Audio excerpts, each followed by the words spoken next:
Hello বন্ধুরা, পড়াশোনা শুরু ও সুন্দর পরিবেশের জন্য শিক্ষক, কর্মকর্তা, কর্মচারীদের রাজনীতি নিষিদ্ধ।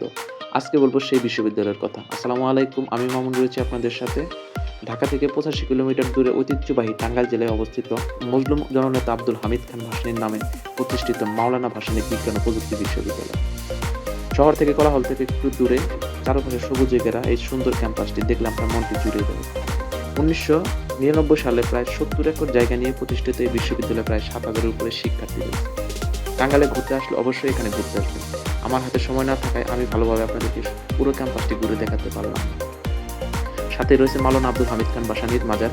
আমি পরবর্তী ভিডিওতে ইনশাআল্লাহ আপনাদেরকে দেখাতে চেষ্টা করব। ঢাকা থেকে টাঙ্গাইলগামী যে কোনো বাসে টাঙ্গাইল বাইপাস অথবা পুরাতন বাস স্ট্যান্ড নেমে যে কোনো অটো বা সিএনজিতে মাওলানা ভাসানী প্রযুক্তি বিশ্ববিদ্যালয়ের কথা বলে আপনাকে নিয়ে যাবে। ভিডিওটা কেমন লাগলো অবশ্যই কমেন্টে জানাবেন এবং পরবর্তী ভিডিও পেতে ফলো এবং সাবস্ক্রাইব করে পাশে থাকবেন। সবাই ভালো থাকবেন। আল্লাহ হাফেজ।